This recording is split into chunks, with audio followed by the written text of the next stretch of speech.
light in the night. Shine light when I'm not right. I'm blessed with who I am. In the lights where I stand. Messiah, lead us in a cloud full of smoke and fire. Messiah, lead us in a cloud full of smoke and fire.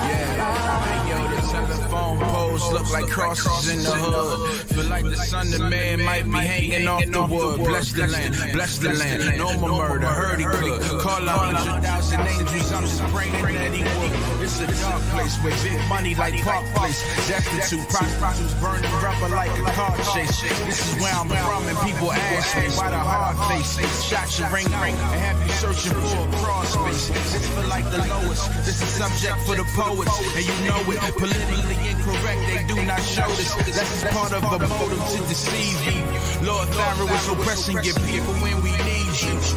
Lord, we need you. Shine light in the night. Shine light when I'm in my right mind.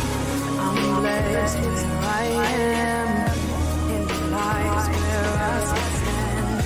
Messiah, lead us in a cloud full of smoke and fire.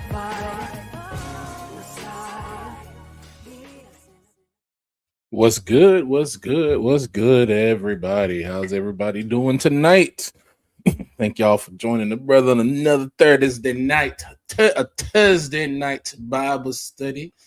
And this one, actually, which is kind of crazy, it's something I actually touched on back when I first came with a video on Teo, actually. I had brought this out a little bit, but I can't believe I never really put this 2 and 2 together until I saw this little thing about Diddy.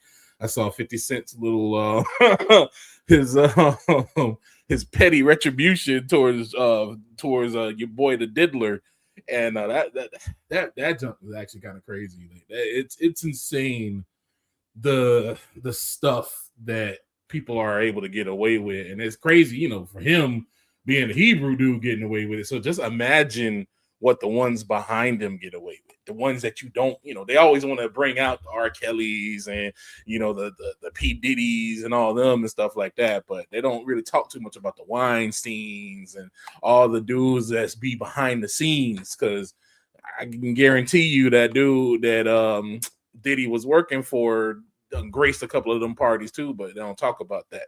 There was something that he kept saying in that documentary talking about God told me to be quiet.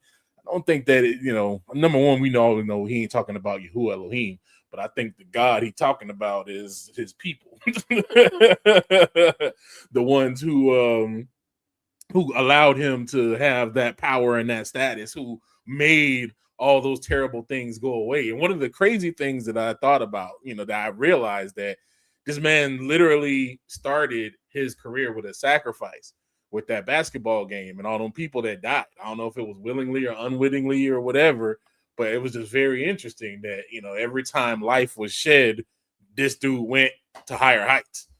Yeah, it's a little interesting thing. Oh, excuse me, I got to get a drink of water real quick. So I started, realizing when I saw him with the whole little Tupac thing, and then I'm just like, it just slapped me. I was like, oh man, dang, this is crazy. This correlation between why these modern broken women love these broken, tired, sorry dudes. Why we always glorify the worst of these dudes. The worst of society gets glorified. Like why they even go out to say that if you a 9-to-5 man that you can't do nothing for them, and I'm gonna show you some things. I'm gonna show you some things. Actually, I'm gonna start this off really quick here with this video here. It's a little video I found that I want to show y'all real quick here. I made sure the sound was checked on this one, so. And you said that like a badge of honor. That's not really a badge of honor. No, okay, well, I'm sorry, but I just wanted to that like a badge of honor. I got 3 baby daddies, they all get. Unfortunately, it happened, and well, it's not unfortunate because you said you got 3 different men that do the same thing. So it was, and you also said you like hood niggas. So Yes, I need help. I need help. attracting. Seriously, can you help me for real? Because it's something about I cannot date a man that got a job. I don't know what it is. I don't like men who work. It's not a turn on. I don't have time to wait for you to get paid. It's just like I need help, Kendra, for real. Seriously, because them people is just them people. But I am looking for someone that's gonna love me, my 3 kids. And I want to live the best life. Like, seriously, honestly. Why I can't be loved because I got 3 kids and 3 baby daddies and they all gang bang? Why I can't find love? Why I can't have a man to love me? Is something wrong with that? No, seriously, because these men is out here loving on chickens and all type of other, they don't even have a preference when it comes to a woman. So Well, let me ask. Oh man, there's a I believe it was on, I don't know if it was on, I think it was on Law for Love Atlanta. It was or it might have been Judge Shar. I can't remember which channel of hers that it was on, but she did a video about how the booty dudes is winning. And those of y'all that's old school, you know what the booty do was when you had a girl who stomach stick out more than the booty do. You know, they was looking kind of crazy, but you know.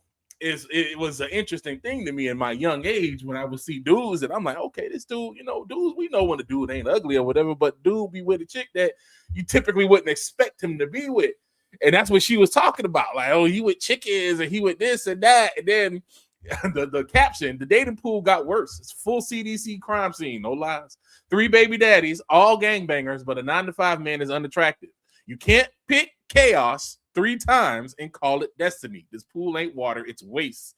That key saying there, you can't pick chaos. Like she literally just said it out of her mouth that she's not attracted to a man that does right. She's not attracted to a dude that's not into chaos. If he ain't living his life one breath away from getting locked up, then she ain't with it. If he ain't living his life in a way that might have bullets flying through your house because he hide his work over at your spot, like you ain't with it. Like what is this? And we've seen this. It's been known. Like all normal regular men, all of us do, because not all, you know, Hebrew men are not a Hebrew so-called black men. We're not a monolith. You know, not every one of us want to roll and do this type of stupid crap. Some of us actually have fathers or a good fatherly influence in our life that kept us from this life. Or we just said, nah, I'm not finna try to go and live my life like that because I ain't finna be out here trying to, you know, keep my manhood and keep my booty cheeks closed when I get locked up. You know what I'm saying? All that junk sounds nice and cool till you in there in the shower and they got you surrounded and you in fresh meat. You know what I'm saying? Like that all that sound cool and great, you know, till you getting the ladies, till you find out you go to prison and you the lady that's gonna get got. So it's insane that the majority of women today, especially amongst Hebrew women, number one. I'm dealing with our community. I ain't talking about all them other ones. So all y'all want to come here and be like, oh, it's not oh, it's white girl, oh, it's da. I ain't dealing with them. They got their own issues and all that stuff. I'm concerned about my folks and my people. So I'm dealing with us right now. So save your whataboutisms. If it hurt you, if it hurt yourself, then just take your bald head to Isaiah 3 and understand why you bald head, and maybe you won't have to wear wigs and you won't have to wear edges no more. You can get your edges back by learning some respect and learning some decorum. I feel you, brother. Hey, after seeing that Diddy show, and when dude said he woke up, he didn't know what happened, and he turned over and Diddy was in the bed and he had pain, I felt for bro. And it took a lot of bravery for him to come up and speak that, because, you know, dudes don't be out here talking about how dudes be out here getting took in this system. You know, a lot of these so-called rappers that these chicks be looking up to and be like, oh, he this and he that, acting like they paragons of male machismo. These men's getting their butt cheeks bust wide open. What did Cat Williams say? I'm just trying to keep a virginal butthole, and that's what I'm saying. These a lot of these dudes that's out here that a lot of y'all females be idolizing and be fantasizing about and want your man to be a part of his performance. They're not talking about how a lot of these dudes in the streets is actually really undercover, man. I haven't seen a lot of video. I might do a video about that one time, about show y'all some of these videos about these dudes. I'm talking about they be saying some stuff that I'm like, my dude, what? I heard this one dude, you know, so-called thugged out dude talk about how if he receives fellatio from a man, that's not gay. It's gay for the other guy. So it's okay because I'm not even trying to make the reasoning of that. I'm like, bro, what? But again, this is the type of chaotic, low-minded man that a lot of women run after. You also got, you know, this situation here with this man, again, Slim Thug. We're going to talk about that word. We're going to talk about the relationship because, see, this isn't an accidental pairing. This is actually something that goes back years and years and years. This is something that's really ancient. And the people that deal with this situation, they know this and they understand this and they push this. These dudes that be out here rapping, I hope y'all have realized that a lot of these dudes that be out here rapping and a lot of these dudes that be out here doing a lot of these sports, they're not intelligent. And that's not, you know, it's a knock because you got to get some intelligence. I ain't saying you got to be out here, you know, coming up with all kinds of new theories for the model of the world and stuff, bro. But you got to have a baseline modicum of intelligence, and these dudes don't have it. Like, these dudes don't have it. When you see the stuff that these cats get involved in, you be like, what, bro? What are you on? What are you on about? Like this cat right here, Slim Thug. Everybody who knows you, Slim Thug. Well, there's millennials will probably know. Younger cats may not know about who he is now. You know, Slim Thug is unk status now. He said he's scared to get married because he slept with so many married women. Because again, women love this thug aesthetic. They are fascinated with it. It's like they're drawn. Like, and I'll say a certain type of woman is drawn to this. Unfortunately, it's the majority today because they majority come under this principality and this power. They yield themselves to this thing. This thing isn't just, it's a combination of things. You know, when people talk about spiritual warfare, they just want to talk about it from a spooky, I'm a slang oil on you type nonsense, when this thing really goes back in history and it's more of a psychological, it's a cultural, as well as a spiritual thing. It's multifaceted. The thing that we have to start learning and when we're unlearning the nonsense that we were taught is things are not always A or B. You know, it's not always just a black and white dichotic relationship. Dichotomy means just you got two separate things. So you have this one and this other. Things actually really flow together more like yin and yang. The yin yang, you know, the yin yang symbol that people look at, they always, oh, this is all it's man, I can do another whole show about just that thing alone and how it even is an analog for life. Just to give you an example, the very thing that you're listening to me on, like right now, my voice is becoming electricity, traveling through the wire, going in through all kinds of connections, whether you're hearing it from your phone, it's coming through the air, it's all coming through electricity. That electricity has a relationship. It's actually called the dielectric. When you plug something in, the wire is not where the electricity flows through. That's where the electrons flow. But as a byproduct of the electrons flowing, you get magnetism. And that magnetism is what carries your energy. But without the electrons moving, you don't get any magnetism. And without the magnetism, you don't get any energy. So you can't have one without the other. Both of them are distinct and different phenomena, but they go together. So that is how this situation is, and they understand this. And that, just another little thing, because I'm going to also talk on this one too, but I'm going to give a little sneak hint too, is a lot of these chicks that be out here, and dudes too, they be talking about, oh, we align the chakras, we getting energies together. Y'all Negroes are so ignorant, it's not even funny. Y'all are so dumb, especially the ones that, oh, a cult just means hitting. Oh, we got it. You dumb niggas. I'm going to just say it. You dumb niggas. Y'all so stupid. You out here literally like what Paul said, you worshiping what you know not. Like, Jokers is literally out here turning what would have been a ancient design for a circuit design or an ancient descriptor for how the world works, and they're turning it into this goofy religion and goofy nonsense and goofy stupidness that ain't even real. It's like somebody trying to say, hey, you know, to connect to the internet, you got to get on your Wi-Fi. So imagine niggas 1,000 years from now, if all the information went away and they said, oh, they connected to the Wi-Fi. So now you got people sitting around talking about someone, yeah, you have to align your spirit with the Wi-Fi. Once you get the password to the Wi-Fi, then you can connect to the greater world, and then you can see the greater knowledge. That's how you niggas sound. That's literally how y'all sound. But that's going to be all the scope of what I want to talk about. Tonight, I'm going to talk about the relationship between the thugs and the agents of chaos, the thugs. So some of y'all may have heard me talk about this before, but the word thug actually comes from a cult that was in India. They were called the Thuggies, the cult of assassins of India. So Thuggies, from the Sanskrit word meaning concealment, or an organized gang of professional assassins, sometimes described as the world's first mafia, who operated from the 13th to 19th centuries in India. Members of the fanatical religious group, who were infamous for their ritualistic assassinations carried out in the name of the Hindu goddess Kali, were known as thugs, a word passed into the English language during British occupation of India. The Thuggies, assassins of India. Thuggies work by joining groups of travelers and gaining their trust before surprising them in the night and typically strangling them with a handkerchief or noose. By using this quick and quiet method, which left no blood and required no special weapons, the Thuggies would rob their victim and bury them carefully. Plus, the reason why they also did that is there was a law. It was a way to get around the law. See, thugs always trying to get around the law and trying to way to be slick. See, if you shed blood back then, you were given the death penalty. So they got around the death penalty by saying, well, we didn't shed blood. We killed them, but we didn't shed any blood. So that was like their little workaround to trying to get around the system of what they were doing. So it says their crimes involved a high degree of teamwork and coordination, both during the infiltration phase and the moment of attack. Each member of the gang had a special function, from luring travelers with charming words, acting as a lookout, or taking the role of the killer. Some estimates claim that Thuggies were responsible for approximately 2 million deaths. However, estimates vary wildly since there is no reliable source to confirm when the practice first began.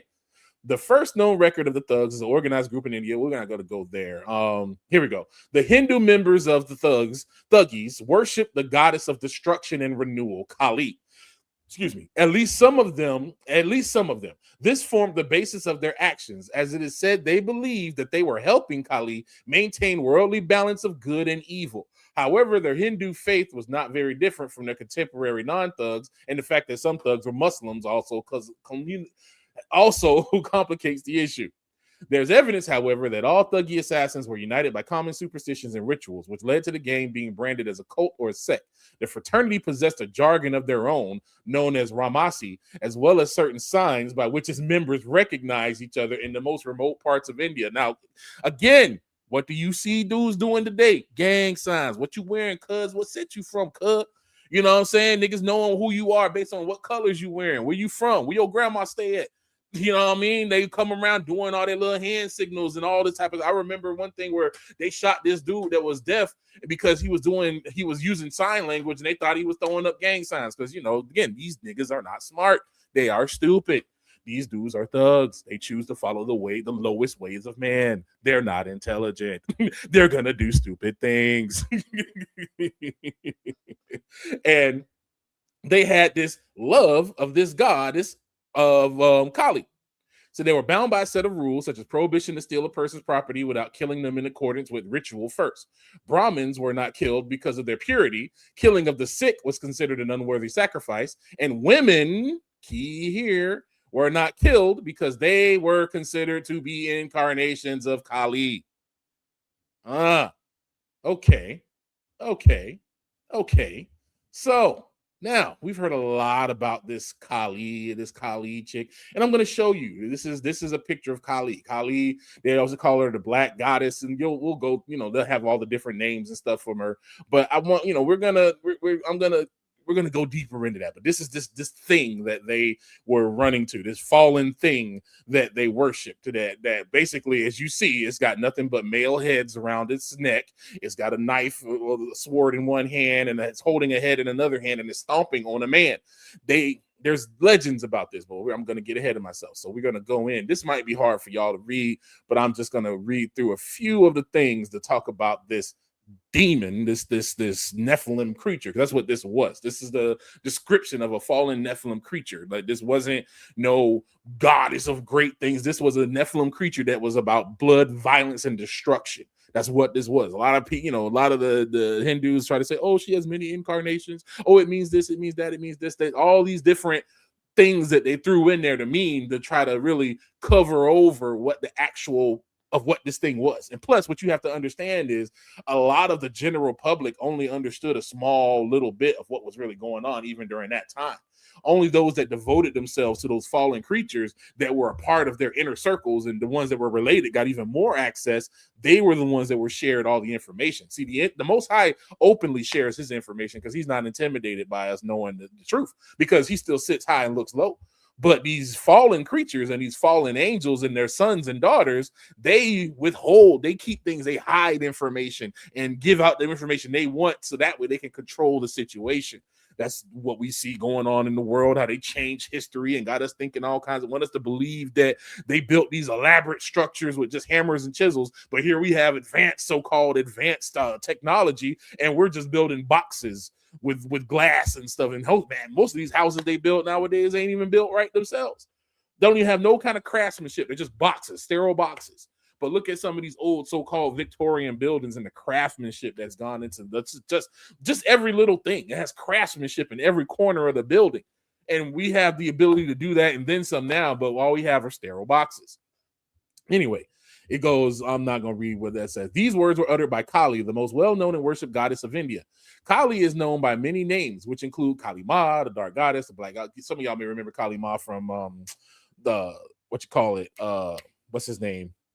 Indiana Jones in that one movie. I think that was the temple one where they were pulling out hearts and stuff, and dude was running around talking about Kali Ma. That's what he was doing. He was literally calling. That's what that whole Temple of Doom was about. He came across a cult, most likely the thugs, that were pulling hearts out of people as a sacrifice to this demon, to this creature.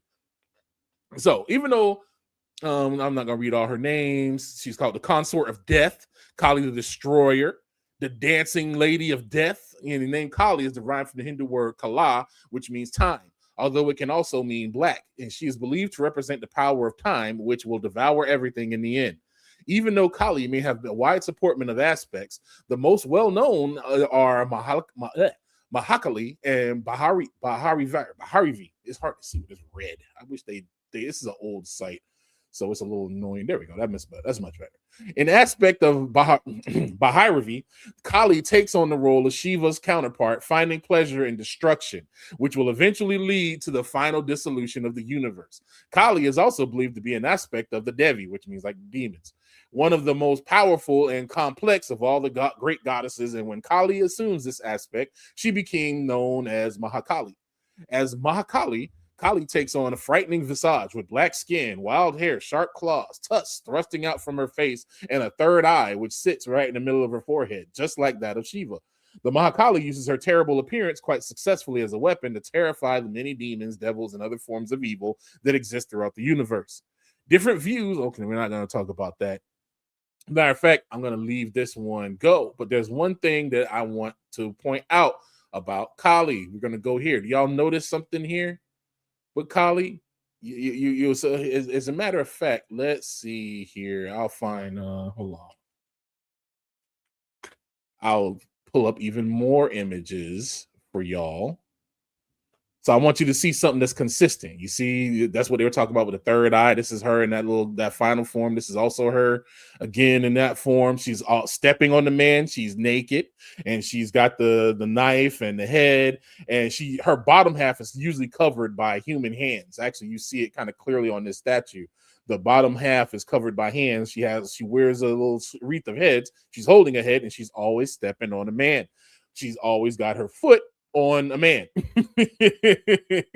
And there's a big common thing. Even somebody here put 2 and 2 together, with Kiss, with your boy Gene Simmons. And, y'all might see where I'm going with this. You see here, it is another instance of her, an actual statue that they have. And this is at an Indian festival of this thing that they have. And this is it. This is what they have. And I'm going to go here. We're going to talk about Kali's tongue-in-cheek.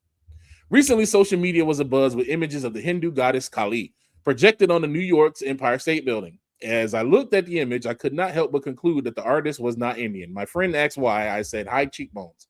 In India, Kali is seen as one of the many forms of the goddess, one that represents nature at its most elemental. She is visualized with a garland of human skulls, her blood-smeared tongue stretched out. She is even described as naked and dancing at crematoriums, thus embodying death and life, violence and sex. In images, her eyes are made to look kind, her body soft and rounded, and her nakedness strategically covered with long hair, garland of human skulls, and a skirt of human limbs made her Bhadra or decent. Traditionally, Kali was distinguished, and this is from a person. This is from an Indian, blogger. So this is from somebody who studies this. This is their culture. This is this person describing their culture. So for those who are like, oh, this is just this is coming straight out of India. Like one of the things I like about Indians is they're reclaiming their culture and they're pulling the mayonnaise out of their culture, because there's a lot of stuff that even got inserted into Indian culture by the invaders that came in that didn't look like them, because, again, Kush is where you see a lot of names in India. Kush is, who Kush is. They're melanated people. They are originally melanated. That's why you see a lot of them are dark skinned. The white ones that you see are just the colonial influxes that just came in on the recent scale. The actual form of them are actually a lot of darker skinned Indians. And the big thing to think about too is a lot of the lighter skin came from, with their caste system, came from the Nephilim, because Nephilim were always either blue or fair skinned, extremely fair skinned.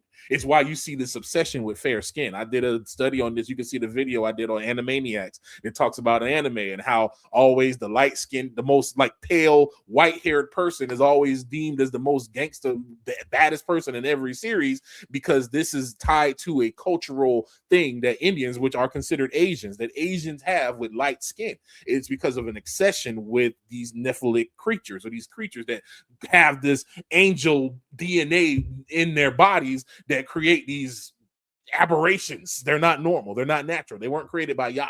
So they're aberrations. They're not designed to be here. And as an aside, we, as created as humans in the sight of Yah, even though we were in our current estate a little lower than angels, our position is higher than angels.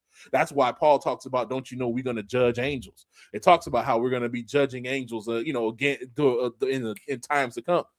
How we have a status that is above the angels, that in the end time, once you've proven yourself worthy, then the Most High can give you that status. So bowing down to angels and calling angels and coming to them for knowledge is dumb. It's absolutely dumb, because they don't got all the answers. As a matter of fact, when you read the book of Enoch, the Most High called all this advanced technology that these fallen watchers was sharing with humans and their fallen, disgusting kids that they created, he called them petty tricks. He said, you taught them petty tricks. So again, you go into these people, this and that. You go into a F student trying to get a doctorate, and you look real stupid. That's all I'm saying.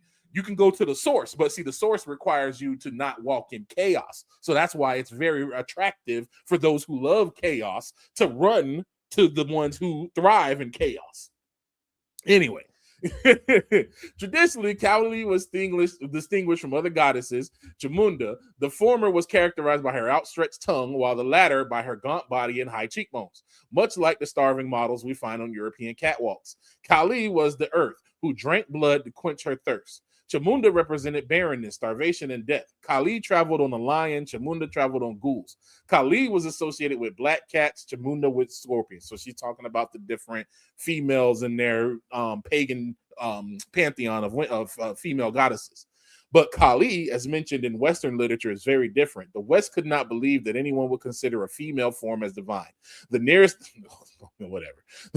they came to it was in the last 2,000 years was the virginal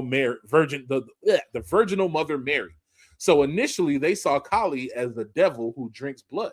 In 19th century Orientalist fiction, she became the goddess of thugs and murderers who demanded blood sacrifice. Indian freedom fighters saw Kali as a form of Mother India, stripped of her glory. So in India, they always try to twist it and turn this demonic look into something positive, but there's no getting way around it. Like, she's stepping on a man that is dead. She's carrying heads. She's got a bloody tongue sticking out. She's carrying a sword, carrying a head, got a necklace full of heads with a skirt made of people's arms and legs. What about that shows you glory and the thugs had it right. It's about murder and death. They had it right. She's the goddess of the thugs and murderers who demanded blood sacrifice. They used to do blood sacrifices to her. As a matter of fact, they still do it in India, but now they use animals. But at once upon a time, it was just like it showed you in Temple of Doom. I think it was Temple of Doom where he was pulling the heart out. I can't remember. It was Raiders of the Lost Ark or Temple of Doom. But it was in the Indiana Jones movie where the dude was ripping people's hearts out and offering them as sacrifices to Kali Ma. That's not just a Western thing. That's just the understanding of what it is. Y'all, sometimes in the culture, you be raised a certain type of way. You don't see the thing clearly for what it is. So you just want to say, oh, but it represents this. It's like, bro. But it's kind of like that meme when you put your hand on the dude's shoulder. It's like, bro, she's stepping on the dude. She's carrying heads. Like, what about this is motherly? In the 20th century, feminists found her to be a symbol of liberation. She was the opposite of Lakshmi, who sat demurely, that's that word, demurely massaging Vishnu's feet. She danced on her husband, Shiva. This idea fascinated Western feminists, who took the image literally. They saw her nakedness as defiance and subversion.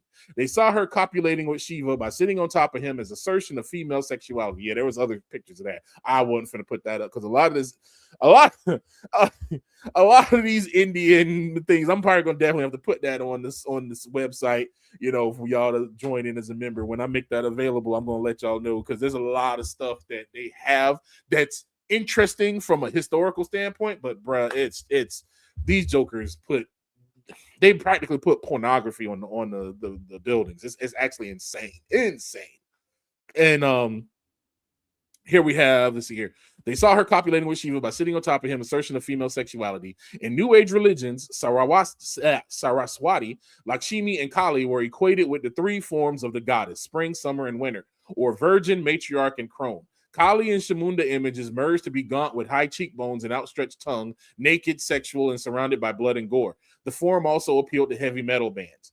Over the years, Kali's popularity has grown in the West. This version is unrecognizable to many Hindus, but many find it insulting. But those who get outraged need to remember that images often travel across cultures and acquire new meanings. What Kali means to a feminist in America will be different from what she means to a feminist in India, which is, again, is cope. This is cope. It's the same thing. It's just that sometimes people outside of your culture can see things clear. That's why sometimes when you have a person that's not American and they start talking about American culture and they say stuff that most American folks, FBAs and the Eurocentric, the European folks that we hear. I say FBAs because they just as bad as the Europeans. They just a scatterbrained and dumb. They get all upset and want to act like, oh, my country is the best country in the world. This is the best country ever. Blah, blah, blah, blah, but have no idea how their own country functions and works. They just following what they believe and what was fed to them by the culture. Sometimes growing up outside of the culture, you can see things from a different perspective, kind of like us Hebrews and here in America. We are in this place, but the culture that white folks have, or the Anglos have, is vastly different from us. Some of us have tried to assimilate and jump into it, but their culture is different, which is why we have a different view and outlook versus them.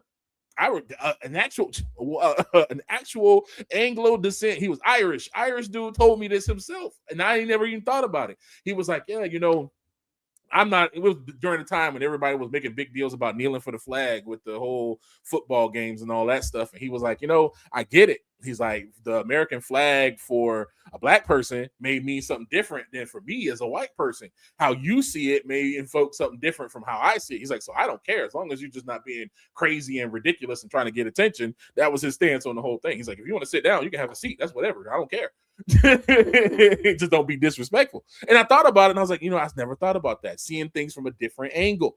So we've been so caught up in this thug culture that we never looked out to see that this ain't even our culture. This ain't even us. We've had something thrown upon us. And even for the women, this wasn't how this thing was done. See, what y'all got to understand is this. Let me kill a lot of these Hebrew feminist nonsense. See, Hebrews didn't have these issues that a lot of these the Anglos have in their communities between men and women.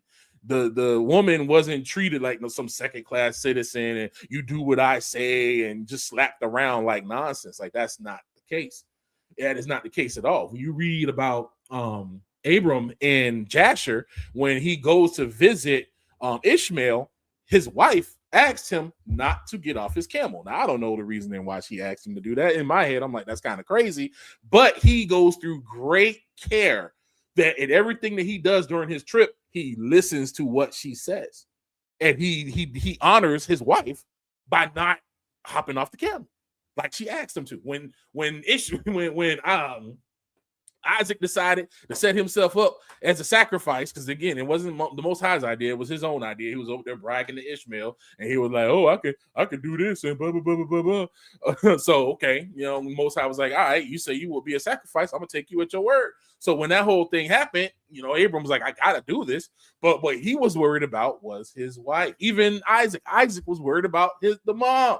Like Hebrew women were taken care of. You even see it with the stats that say that Hebrew men are more present fathers than any other ethnicity. Any other ethnicity. Most women that say that they mess with Hebrew men, they like us because we are more likely to help out. We do things that those other men in other cultures don't do for their women. You always hear about women complaining, black man in, black man out. That's usually because y'all in abject rebellion. When a woman is in agreement with a husband, that man, especially a Hebrew man, shoot, we in the middle of a whole captivity, but we'll try to go and drag sun, moon, and stars just to make you happy. Like, that's just how that works. So this nonsense isn't from us. This nonsense doesn't come from us, and I can show you. So again, we're going to look over here. We're going to see this. We're going to see Kali with all the tongue stuff. We see that there's a lot of, there's a lot of this. So then when I say that there's a link to this, that's when we come over to, before I even read this, I'm going to show y'all this. Y'all see? Y'all see something here? Y'all see something here? This is Cardi B and Meg Thee Stallion. Then you got Ice Spice. This no talent chick. All the things she can do is twerk. All she has is sexuality, bringing sexuality and chaos. That's her next to the all-seeing eye. Then you got, this is a broke version of Glorilla. Actually, no, this is actually when she first got her money because she had her teeth fixed right here. So she was first getting money at this point, before she started really super just making herself look crazy. Again, we see another motif. Y'all see? Do we see what's going on here? And then here's Not Sexy Red.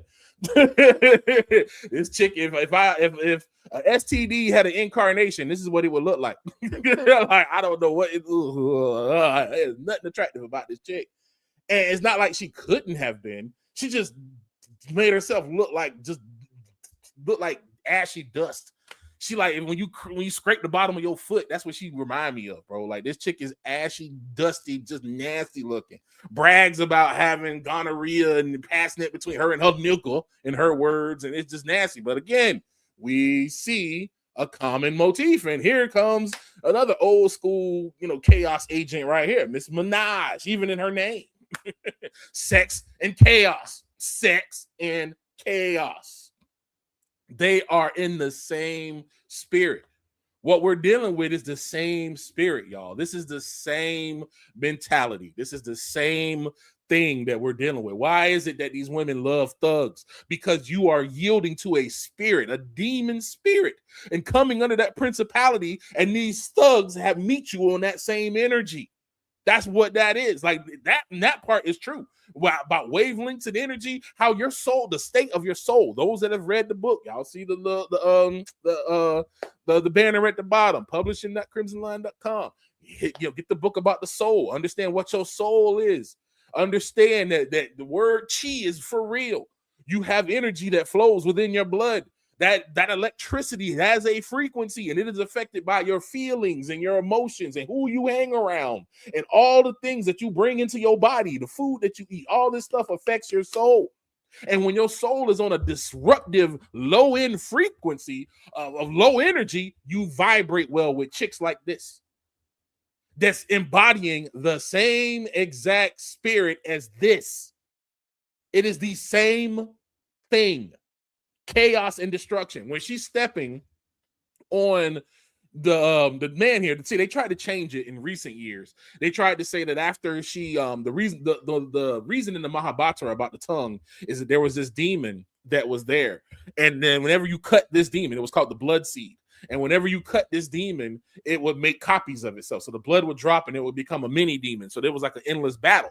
So then Kali was brought into existence, and then with her tongue out, she licked up all the copies of the demon, and then she sucked all the blood out of the body, and then that killed the demon. But then after that, she went on a rampage and started killing stuff. So the story that they kind of added in recent times is that Vishnu, her husband, then transformed himself and then came down, and she stepped on him. And then when she stepped on him, he turned back and she realized, oh, this is Vishnu. This is my husband. And they were saying she sticked her tongue out as if to say, my bad. Oh, this is mea culpa. Oopsie. Does this look like a oopsie expression to you? Hold on. Does this look like a oopsie expression? Does this look like oopsie? Again, this is the temple where they had the thing built up. Does this facial expression, does this look like oops, my bad? Did any of that mess look like oops, my bad? None of this mess looks like oops, my bad. This one's got a sexual overtone to it, but it still don't give me oops, my bad. Oh, tee-hee. Like this thing is gross. This is another. I like to get the statues, not the artist renditions, the statues that they be bowing down to, that they got up there, so you can see some of the original imaginings of what these things look like and what these things were. This is defiant. That's exact, man. That's it right there. That's it right there, Antonio. This looks like defiance. Looks like defiance. And that's exactly what it is. That's exactly what it is. All the heads that she has on her are male heads. She's stepping on the male. And even in a lot of the Hindu context and a lot of the writings, Vishnu, the husband, is praying to her and putting on to her. These other cultures are matriarchal in order. They put the women above the man. They backwards the order. The Most High set in order. If you mad, talk to the Creator. Talk to the Creator. Y'all should have learned after all these years of trying to be men that you're not built like us.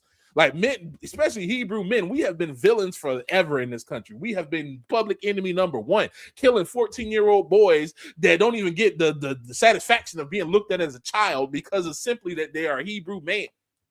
You have Emmett Till and all this other stuff that happened that just go on, and we just deal with it as men, getting hung left and right. Not saying that there weren't Hebrew women that were hung, but come on now, there were obviously far more men hung than Hebrew women. We always vilified everywhere. They want to show the news. They want to show you two dudes. If Jerome J walks across the street, they're going to show you his face and call him a criminal and whatnot. But you can have Brad over here shoot up a whole shopping center and he just gets an honorable mention. They don't even show his pictures. Matter of fact, in the newspaper, it's on page 2. It ain't even on the center page. They ain't even talking about it like that. And that's if he even goes, they'll just say, oh, he's a troubled youth. He had issues at home. Like, remember when that dude that dressed up when the Dark Knight came out, and that dude dressed up like the Joker and went in there and shot and killed all those people, and how they were like, oh, he was such a good kid. Oh, he was such a good guy. Oh, he was such a good boy. Oh, he was a really smart man. I don't know. This is just so senseless. I don't see him doing it. He was such a good guy. He's clearly not a good guy. He dressed up like a freaking Joker and killed people. But then the homeless man that rescued the girls that was locked up in the house, the media went and dug up some old records of him. Oh, he's got a situation where he battered a wife years ago. Bad. Even with this mess with Diddy and all this stuff, they would have you think that it was just all the Hebrew and black celebrities that's doing this. It ain't just the black celebrities, my guy. If you recall, P. Diddy had a lot of white celebrities at his parties. As a matter of fact, in the pictures that they showed in the documentary, some of them showed him hanging out with like Leonardo DiCaprio and some other folks, Demi Moore and all them. Like, you think he's the only one? Do you think that he's a monolith in this society? Like, are y'all kidding me right now?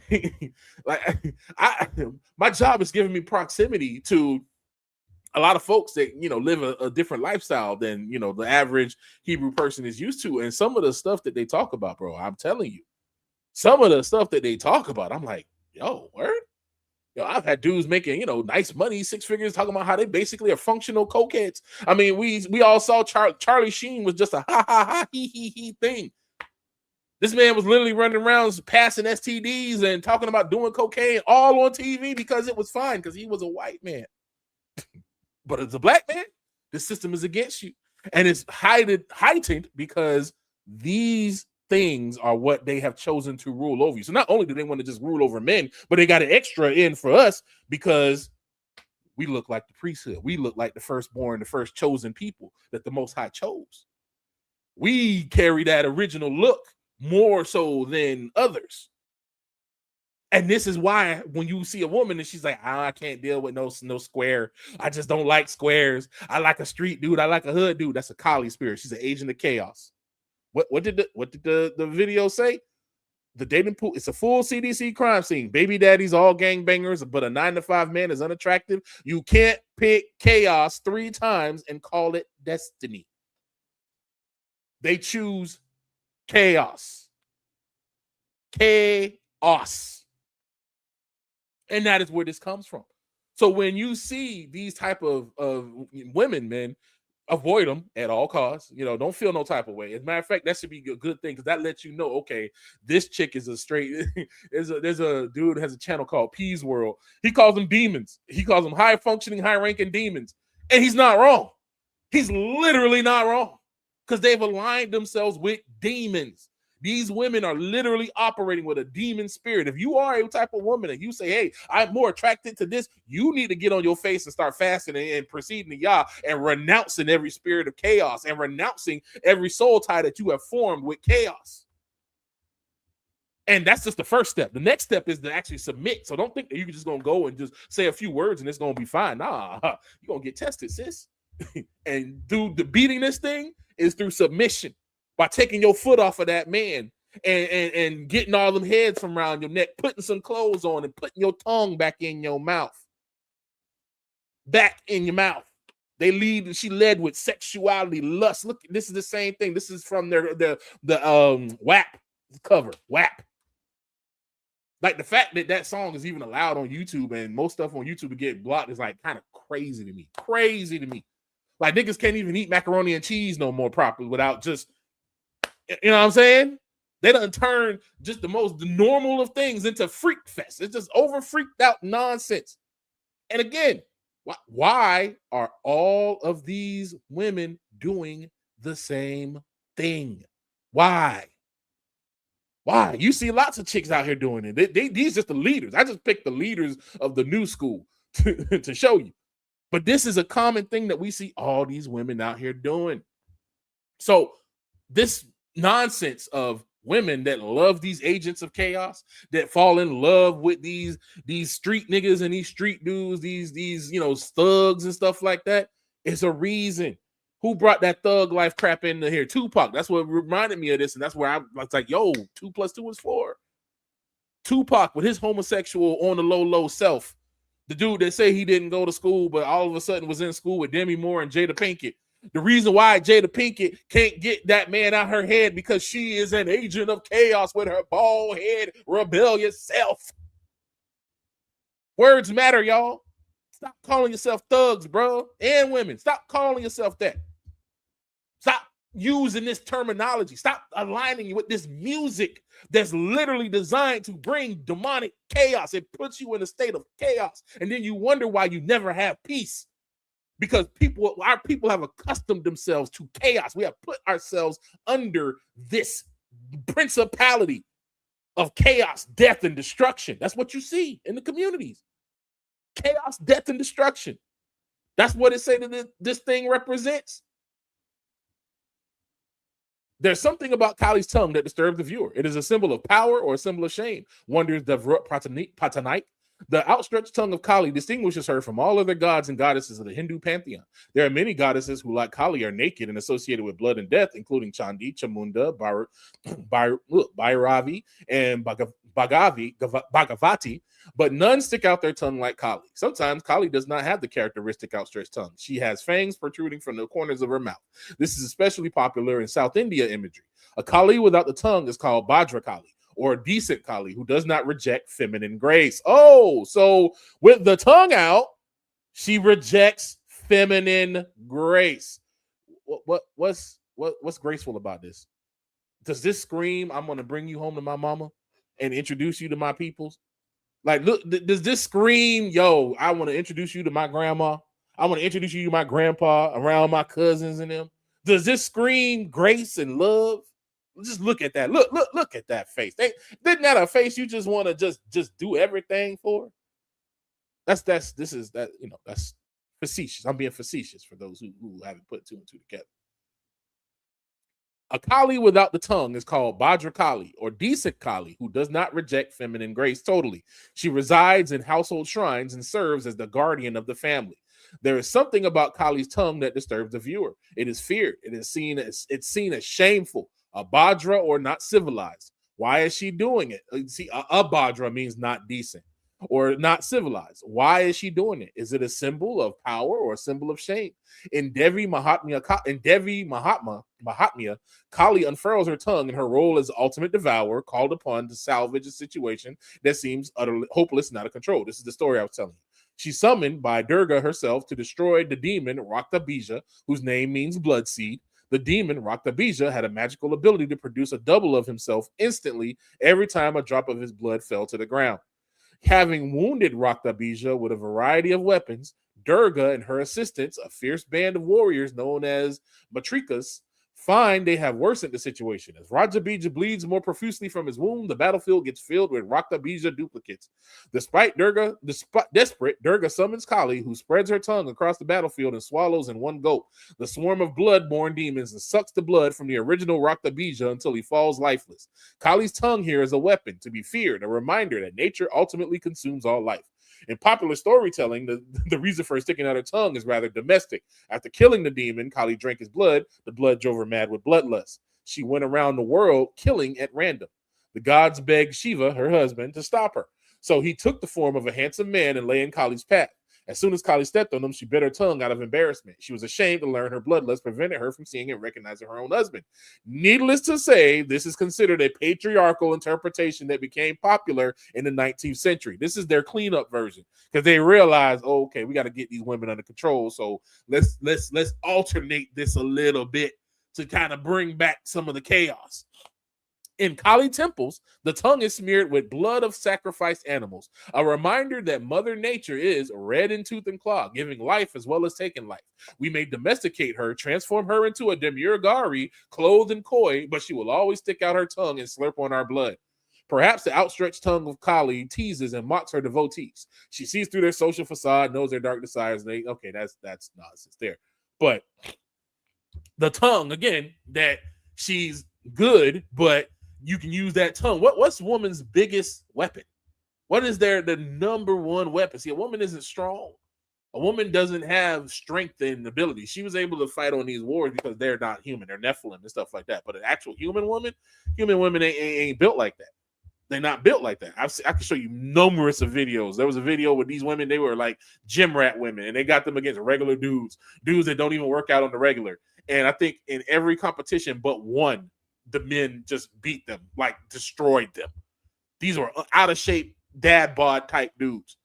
And these women were like, bulky and in shape and all that. And they were getting drugged. They did a tug of war. They drugged them literally. The women aren't built like that. So a woman uses her mouth, her tongue, her intellect. So a woman, that's the reason why wisdom was personified as a woman. A woman in her rightful form is wisdom. You get amazing wisdoms in the way women move. One of my favorite aunties, Auntie Darlene with Yali Gifted. Y'all check out Yali Gifted if you want some good natural holistic items. I get deodorant from her, which I got to go get another one because it's natural made and it's amazing. It lasts forever. It works well. It's good. She makes that charcoal and all kinds of other natural stuff, and it's amazing. Y'all check out Yali Gifted, just how it sounds, YAHLY Gifted. You can check out their website and find their items and stuff. But Auntie, man, I love sitting and listening to her talk because she'll tell me some stories about stuff that she did and how she moved. Like she told me one story about how she was when these dudes over here try to take advantage of women when it comes to cars and stuff. So she would pretend to be like an inspector and inspecting the place and make sure that they do her right and that they treat her car right and they ain't try to hustle her and do her wrong. And I'm like, yo, that's kind of slick. that's wise. That's wisdom. That's what's up. When the woman walks in what the Most High has her, it is beautiful. It is a level of wisdom. That is, again, the ruach is a feminine verb. The ruach hakodesh is a verb that is a feminine verb. Wisdom is always personified as a woman. But I'm telling you right now, these women today don't personify wisdom. They personify chaos. They personify this. Y'all be out here trying to be wisdom, but you act like this. Wisdom don't act like this. Wisdom ain't like this. That's why your edges are snatched now, because you in rebellion. This is it. Again, if you mad, read Isaiah. It's literally, I'm just quoting scripture. I'm just bringing you scripture. That's legit what it say. You get hit a scab of the head because your wantonness, you walking around with your stretched out necks, prideful, thinking you can step on a man. You are not created in that position. In the beginning, men and women were equal, but the woman wanted to be bigger than y'all, and the man didn't take care of the woman. So the Most High was like, all right, now I'm going to force you to take your job, and I'm going to force you, the woman, to submit. Your desires will be to your husband. That's why all this yapping, decentering men, and all this rebellion. I'm a decenter man. I'm going to do that, blah, blah, blah, blah, blah, blah, blah. But you still online talking about men. You still go home and be lonely, sis. Them dogs and cats ain't gonna do it for you, sis. You are lonely because you were designed that way. That's what the Most High put in you, to be ruled over by a man. That means to submit. A woman needs constant covering. That's why a lot of women out here looking crazy. I saw a story of this lady. I forget her name. It was a Hebrew lady from back in the Harlem Renaissance. She was dancing in what they call soundies, like those old things, like, you know, if it don't mean a thing, if it ain't got that swing, and all those old black and white movies. We thought they were like little TV shows, movies, or variety content or whatever, but they were actually the origins of music videos. These soundies were essentially the music videos of that day. It was the music video for the song, and like every music video, you had dancers and pretty women in it. So she was one of the dancers in that show. She danced in all kinds of stuff. You know, she was in these different white clubs, and they were breaking barriers and all that stuff. So there was a man that, you know, she was with that wanted to marry her, but she didn't want that. She chose her career. Now, mind you, this is early 40s, 30s type stuff. So this ain't nothing new. That lady was 106 years old. I think she died at 107. And when I saw the thing, I seen her in a nursing home surrounded by, you know, just a bunch of Anglo folks. Now, shout out to those Anglo folks. They really had nothing but love for her. And I really, you know, thought that was really nice what they did for her. They really, you know, made sure she was taken care of. And then they went and found the videos of her and showed it to her and stuff like that. And I'm like, dang, you know, she didn't have any copies of all her stuff had been lost. So I'm like, how are you this elderly? You 100 and something years old. You have no kids to come take care of you. Your husband ain't around to take care of, like, no family members whatsoever. Because you chose to allow the system, instead of submitting to a man, you wanted to go and choose your career like the system tells you to do. Don't submit to a man. Go for yourself. Go get your own degree. Go live your life. You have to live your life. You have to know what you want from life. So they send you out here and you go chasing these dreams and these fantasies, this fake happiness. And now you 100 and something years old, and all you got is this demon that you submitted yourself to. Because basically she was just a video girls of her time. The way she was dressed would seem tame now, but back then it was like, oh my goodness. Again, it was more sexual and all, you know, again, sexuality is one of the key things. And now you stuck with a bunch of strangers. Thank y'all they were the strangers with a nice heart and they were kind. But you in a whole home with no kids, no family. Nobody. That's messed up. That is messed up. Because you chose the system, because you chose your career. A lot of these women, they around here choosing this lifestyle over submitting. Again, we seen it with this chick from the beginning. She got 3 baby daddies from gangbangers. And now she's like, oh, why you can't have it both ways. You can't choose agents of chaos and expect peace. You've got 3 men who are whole agents of chaos that were right there with you in your chaotic nonsense, and now you're tired of the chaos? It don't work that way, ma'am. It don't work that way. You've got 3 children from 3 men that are full of, I can tell you, men and women, if you have no children, if you have no seed of your own yet, do not get into a marriage with a person with a child. That goes for men and women. Because for men, I'm gonna tell you right now, I was you're listening to a reformed simp that married a single mom. That the first, I want to say about 4 or 5 years of the relationship, every year around same time around spring, summer, there was always a phone call or a text message that she would get, and she would show me, and it came from the baby daddy. He was checking to see if I was still there. I'm sure he's probably circled the block now. You know, he was always checking to see if I was there, and then when he found out I was there, he would lash out. And all I hear is, "Oh, that was that. This is that." Man, look, I'm gonna say, if you feel some type of way, just know your kids and grandkids hear worse. He literally will come in and say, "This woman that was just my little sex piece. That was his literal words. You just married my cum bucket." That's his literal words. This is what I'm seeing. I got to deal with it. I just have her brushing her teeth with my stuff, with my D. All kinds of just crazy, unhinged stuff, bro. This nigga was texting. And the sad part is, I know it wasn't lies. That's the pathetic part. It wasn't lies. So, respect yourself, men. We, especially Hebrew men, we're no longer a part of these Deuteronomy 28 curses. You no longer have to get a wife that another man is laid with. Does that mean that your pickings are smaller? Absolutely. But what's more important, satisfying your flesh or respect? Or respect. Honestly, I'm going to tell you straight up, a lot of y'all women that's out here that got all these bodies on you, that's got all these kids, some of y'all just going to have, like, you already are doing it. You're sharing your man with other women. You might as well just go ahead and become wife number 2 or a concubine, like straight up. Like, you may get mad, you ain't gonna like it. It is what it is. You gonna have to just be cool with being wifey number 3, because right now you already are the same. Your baby daddy got another woman he taking care of. Like, what how stupid is it that you just get a monthly stipend that goes away at 18 when the child is 18, and then after that you still, the child is still there, you know what I'm saying?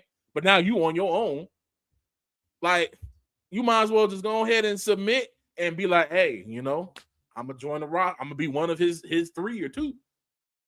Now, mind you, that if that man is able to handle, to pay for it. But we know in the book of Isaiah that a lot of women is gonna assign. What it say? I think 5 men gonna come to 1 woman. And then, hold on, you know what? I'm gonna pull it up. Let's pull it up so y'all won't think I'm lying. I think, what was it? It's Isaiah 3.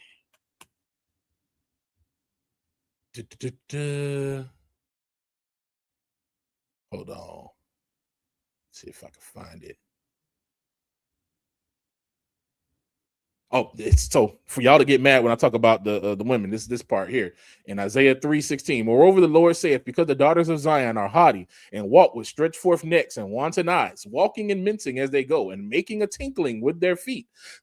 Therefore, the Lord will smite with a scab the crown of the head of the daughters of Zion, and the Lord will discover their secret parts. This is why y'all running around with these hair hats and all this nonsense on your head. This is why y'all got all this crap coming across your head, these baby hairs and all this nonsense, because underneath this mess, you bald-headed because of your sins. You are bald-headed because of who you are, what you've aligned yourself with. This one, oh, that's not it. Hold on, let me do this. 7. I have a whole brain fart. I can't remember. Here it is, Isaiah 4:1. I was 1 chapter off. And in that day, 7 women shall take hold of 1 man, saying, we will eat our own bread and wear our own apparel. Only let us be called by thy name and take away our reproach. See, it is a shame to have kids out of wedlock. It is a shame for a man and a woman. It's not just a shame for the woman, it's a shame for the man too. It's a shame to have a child that is a bastard child. That is a shameful thing. We need to bring back shame so we can bring back respect. Remember when I said about yin and yang, how these 2 things go? With respect, you have with respect, you have shame. And we need shame so we can get back to respect. So we can start respecting the men. That's why I always give honor to my dad. He was born a bastard, but he didn't create bastards. He broke that chain. That is an honorable thing that my dad did. I honor my mom because my mom submitted to my dad and let it be known that she submitted to my dad. Even though she was the main head of the church when it came to like leading things because she heard from Yah, but she still submitted to my dad. Even through that, my dad had to say so, and my dad was a part of everything. It wasn't like she was just running things and stepping on him. That's not how that worked. My mom didn't function like that. That's why I say my mom didn't prepare me properly for the world, because she was a good woman. She apologized. When I would tell her something, she would listen. And if it was reasonable, she would apologize and she would shift her views. I thought that's how this was. If you showed a woman love and you know, that's how that worked. But when you're dealing with an agent of chaos, with the outstretched tongue and all their freakiness, that don't work with them, because they love and thrive in chaos. If you have peace, that's crazy to them. They can't live their life like that. I'm not happy because my emotions aren't being stoked by the constant chaos. My soul doesn't feel fulfilled because there's too much peace here. I need the chaos in my soul. So, like I said, a lot of that, and the normal way a man really have multiple wives is, you know, you're supposed to be paying for all them chicks and they all go equal. You know, if you do for one, you got to do all three. A lot of these, you know, camp dudes be doing it the wrong way, but at the same time, a lot of y'all, this is what's happening. We see this happening even now, even unofficially. There's chicks that's happy. They'll be like, I pay my own bills. I got my own. I'm just caught with you. Like, I remember seeing this video with this chick bragging about it and talking about it. She's like, yeah, he got a wife and over there, and I'm on the team too. She know about me or whatever. I play my role. I play my part. She pays her bills and stuff like that. But there's a shared thing that they have between the three of them. That's why, hey, I don't give Nick Cannon no crap. A lot of women like to talk trash about Nick Cannon, but y'all wish y'all was in a situation with Nick Cannon baby mamas. Do you ever hear any of Nick Cannon baby mamas out here going out? You as drunk as Mariah get? Do you ever hear Mariah badmouth that man? As drunk as she be getting? You don't hear that because he take care of them women. A lot of y'all, you know, you might have to just bring your job over there and join up with some of these brothers to get that reproach away. Your life will change because you out here living uncovered. And that is that y'all don't respect men in the covering that we bring. And you don't respect not just the covering, which is finances, but it is what a man's mind. See, that's the other thing that they've programmed men, is that we're just finances and all this. And if you don't got the finances, then you're okay for somebody to come and treat you like crap. Like, nah, bro, it's more than just that. It's about having vision, direction. It's about having order, putting things in order. That's why a lot of women don't like dudes that's like, you know, they call them the squares, because they're orderly men. They live a life that, I ain't saying they perfect. You know, nobody's perfect, but they live an orderly life. They ain't out here running these streets. They got their stuff together. They got a trade. They got a job. They handle their business and make sure everything is taken care of. They have wisdom and insight. They're not going to be out here having the little kids cussing and stuff. They're going to teach them respect. They're going to teach them how to be a man, how to control your emotions. These are the things that a man brings. Order, peace. Not just protection and providing. That's the other, you know, the two P's. They love the PPs. The protection and the providing. It's more than just that. It's way more than just that. Because if all you worried about is providing, then what makes you different from a whore? I mean, I can go talk to the whore. Drop a couple hundred, $100,000 or whatever, however much it costs, get what I need to get, and then she gone. If I'm a man of a low-minded mindset, why? That's why a lot of these dudes is like, why get married? Because these low-minded men is like, oh, she's just good for the crew, useful for the crew. I disagree with that. If you don't, we got to stop the cycles. Just because they're broken women, don't take advantage of the broken women, because you're just perpetuating this cycle. Control yourself and move as a real man, but it controls his emotion, because lust is an emotion. We always be like, oh, we're not emotional, but niggas be the most emotional ones when it comes to that lust. Get out of the lust emotion and walk in respect and dignity. That's what this is about, bringing back respect and dignity. So we need shame, because we need shame to bring out the respect and dignity. They're shaming you for doing the right thing. That's why they be like, oh, you be talking about shame. What do they call a man that goes and works properly, that don't get involved in street nonsense, and that takes care of his family? They call him a square. He's a lame. You know how many women call me lame? Because I ain't out here dumb and running the streets. I know niggas that had to get their stuff together in their 30s. I was doing very well for a 20-something-year-old. And even for the mindset of a 20-year-old compared to my peers, I was moving a lot differently. That's why even though I wasn't out here virtuous when it comes to lust, I ain't got no kids. Because I wasn't stupid. I turned down a lot of situations because I see a chick and she coming, it was easy. And the thing that popped into my head is, okay, if it's this easy for me, how many other niggas was this easy for? I ain't even like, I'm not even acting like I'm the nicest looking dude or whatever. I'm just regular, you know what I'm saying? And it's easy for me. Oh, no. That's what I think about. And I man, there's a lot of situations that I told dudes about. They're like, what? Oh my God. I'm like, bro. I'm not all, I see the bigger picture a lot of times. Like, that's what it means to be a man that's measured. That's why Joseph could be put in the position that he was in. If Joseph was a dude that was just like this nigga here, talking about, and even some of the comments that was on this post were talking about, and it's from dudes too, talking about, that's the job of her in the marriage. That ain't my job. Nigga, if you know she married and you sleep with her, you just as bad, you just as trash. Says a man who did that himself. Me, I did that twice. One, I didn't know because there was an older woman messing with me when I was a young boy. She in her 40s. Because again, y'all older women out here acting goofy, so you run after these young niggas that don't know no better. And then this nasty culture, this matriarchal, don't show no problems in that either. But y'all cry when it's the other way around, but we ain't gonna talk about that. And she was turned out to be married. But after I found out, I didn't care because it was convenient for me. Same other situation. Got involved with a chick, knew she was married, but it was convenient for me. Now, 2 failed marriages later, I'm here to tell you this mess does not go unrecompensed. Ask David. That's why David had all the mess in his family because of what he did.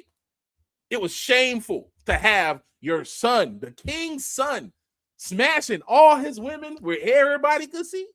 David did his thing in the dark and secret, but the Most High put him out on blast in the open. What you do comes back to you. That's why the old folks say, same way you get them, the same way you lose them. You reap what you sow. So don't be out here putting, because this man married an agent of chaos and it may convenience you and your lust. Nah, bro, send that chick back. I had another situation happen after that where this girl I used to mess with come around, but now she just had a baby from her fiance, quote unquote, and she come calling me up with all kinds of nonsense. And I was like, look, because her dude working 2 jobs to make sure they taken care of and stuff, and she mad because he not as sexually active as he used to be, so she calling me up to see what's up. Nah, bruh, I became that man's cheerleader. I was like, no. Fool me once, fool me twice. That was on me, but not the third time, homie. No, sir. Like, you're literally on your way to pick this man's child up. You still have milk in your breast from this baby that you just had from this man, and you calling me about some nonsense? No, sir. Go back to your fiance, man. Go back to your fiance. That man working hard for you. I told her straight up like that. Hey, nope. No. As men, we got to stop feeding it. Because again, the thugs feed this mess. They did the killings in honor of her. The activities of them fed the spirit. It's literally like a symbiotic relationship. One feeds the other. And it's a cycle. It's time to break the cycle. If you want to break that cycle, you got to recognize what you have done and acknowledge it as wrong and feel genuine shame for the way that you've acted. So that way you can rise up to be respected. That way you can rise up to honor. But you gotta shame your past. You have to put shame on it and not exclude it. So that is what I really came to say today. I thought this was pretty interesting how this whole thing went together, how the whole thing happened. It's nothing. There's nothing new under the sun, y'all. There's nothing new under the sun. There's truly nothing new under this here sun. And these things have such a deeper relationship. This stuff that we just grow up in, that we just take it. I mean, again, nope, you couldn't have told me back in the day, Trick Daddy, yeah, because I'm a thug. I mean, Bone Thugs and Harmony. We literally grew up with this. This mess was fed into us. Man, jokers, I used to even say that crap. Well, I'm thugged out. Nigga, they ain't got a thug bone in my body. But that was what they turned into the culture. And we didn't know what we were putting our souls in agreement with. These different contracts that we were putting soul ties in. See, a soul tie is not just a sexual thing. It's also to these different concepts and these ideas and these spirits, these demon spirits. We align with their thinking. We align with their energy, and that corrupts our soul. It's the experiment that was done with the one. I think it was a Japanese man who recorded himself, recorded different ice crystals. He was talking into the different sets of water, and the crystals came out different kinds of ways. And all the crystals that he spoke negativity into came out ugly and distorted and chaotic. But the ones that he spoke life into were organized and orderly and beautiful. That chaotic energy is why they don't like you, man. And don't be upset about that, brother. Don't let, again, would you want to go to bed with this thing? As pretty as that woman looks, this is what's behind her. As pretty as, I ain't gonna say Cardi B is pretty, but I'll say Meg is all right. You know, as attractive as they may be, this is what's behind that. And it's even shown. Shattered Paradise is a beautiful channel that talks about a lot of this stuff in pop culture. And one of the things they talk about is the Lilith spirit. This Lilith spirit, that Lilith is an analog like to Kali, because Lilith is also known for her rebellion against Adam. And she's also known for killing the firstborn male child. It's anti-male, anti-authoritarian, anti-authority females. And that's what the spirit, the same spirit, again, remember, they all used to, the humankind was all speaking one language, worshiping the same deities at one point. The reason why things got a little shifty in paganism is because of what happened at the Tower of Babel. But they were all worshiping these same creatures. So every one of these different cultures have an analog of the same thing.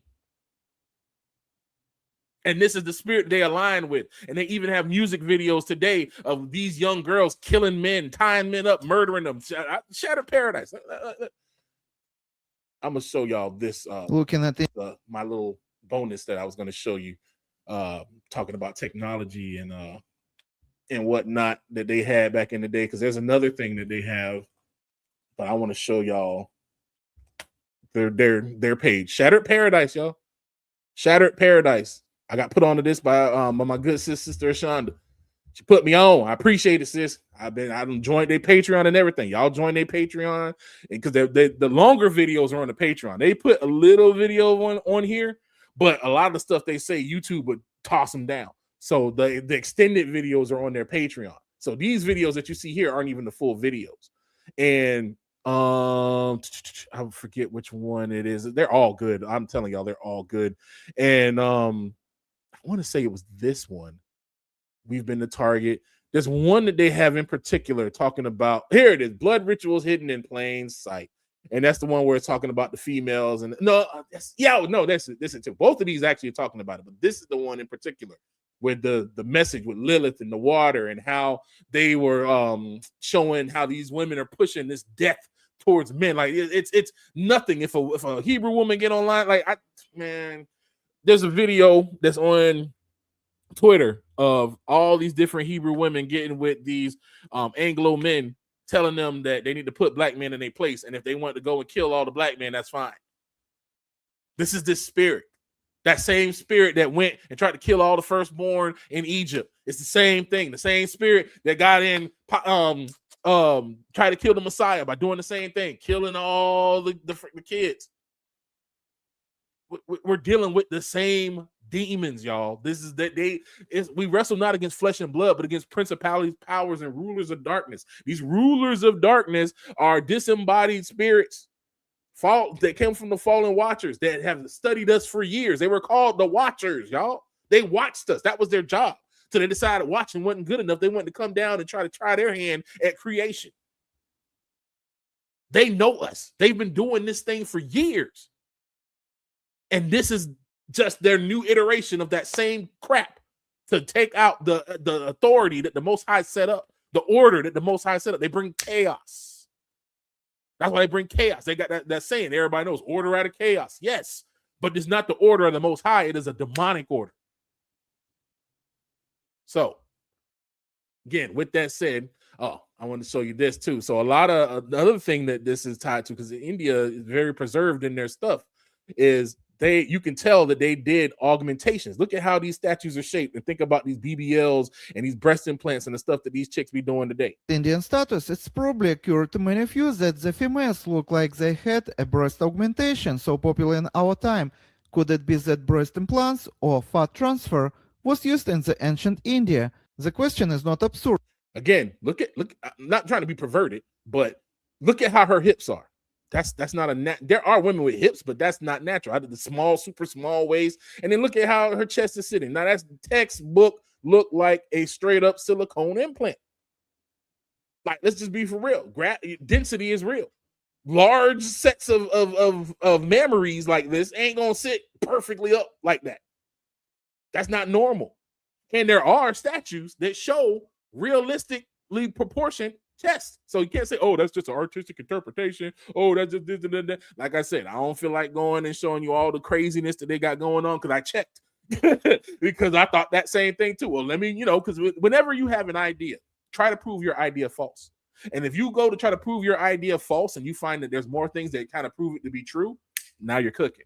That's a little hint, thing. A lot of like that happened with Brother Dante. He said he came in to prove that we weren't the people, and he ended up finding the truth. So whenever you come up with these concepts, don't just think it and think. Prove your concept false. And in the process of proving it false, if it shows it is false, don't try to hold on to it. Just, hey, okay, I got that one wrong. Let it go and move on. But sometimes you'll find what you're thinking is not crazy, because this man had the same idea I did.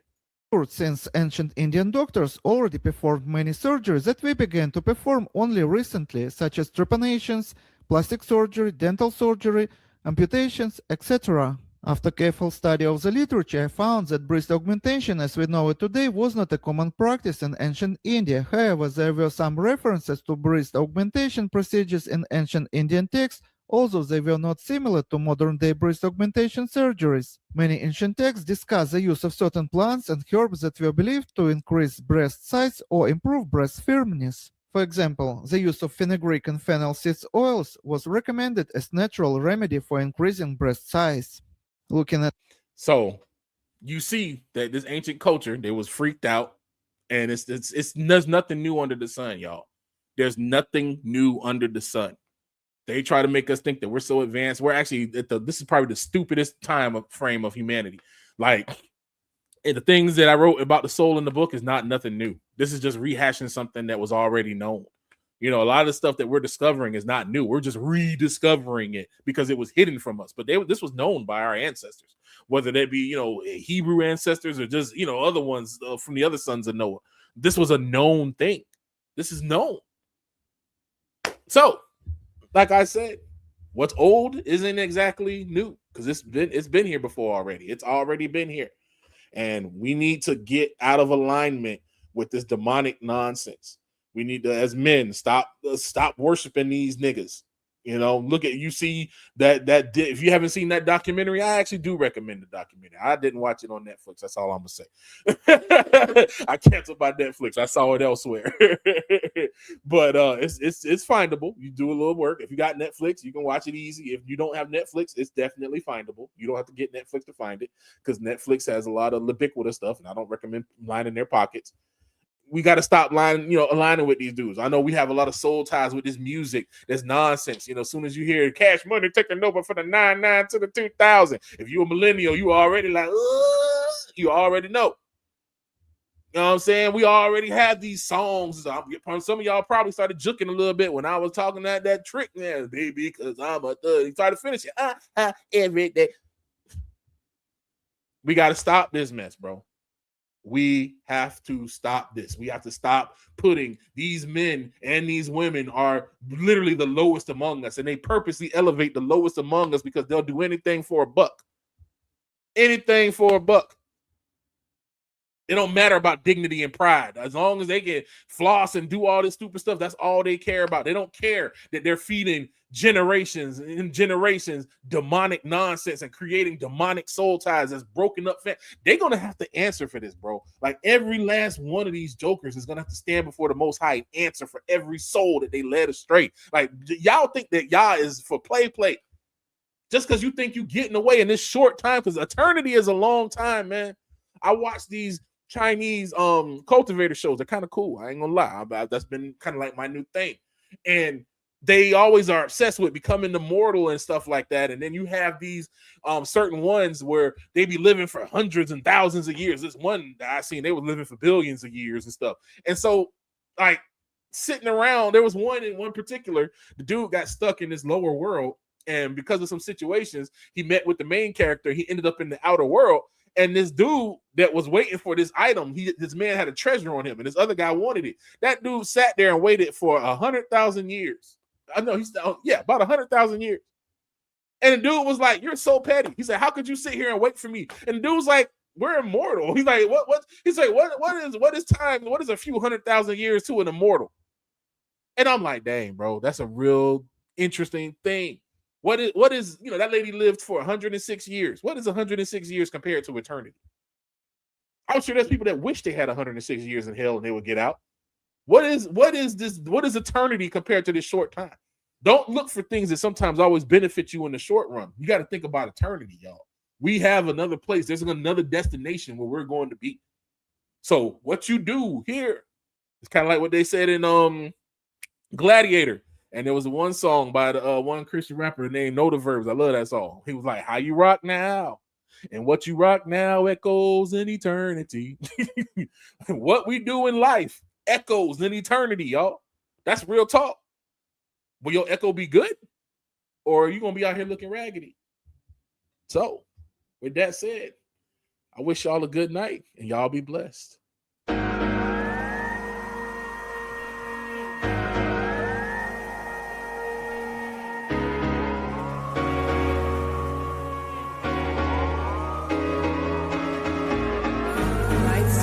Shine light in the night. Shine late when I'm not right. I'm blessed where I am. In the light where I stand. Messiah leaves in a cloud full of smoke and fire. Messiah leaves in a cloud full of smoke and fire. Telephone poles look like crosses in the hood. Feel like the son of man might be hanging off the wood. Bless the land, no more murder, hurdy-gurdy. Call 100,000 angels out to spraying ready wood. It's a dark place with big money like Park Place. Destitute prostitutes burning rubber like a car chase. This is where I'm from and people ask me why the hard face. Shots to ring and have you searching for a cross space. This feel like the lowest. This is subject for the poets, and you know it. Politically incorrect, they do not show this. That's part of a motive to deceive you. Lord Pharaoh is oppressing your people when we need you. Lord, we need you. Bright stars shine light in the night. Shine late when I'm in my right mind. I'm blessed where I am.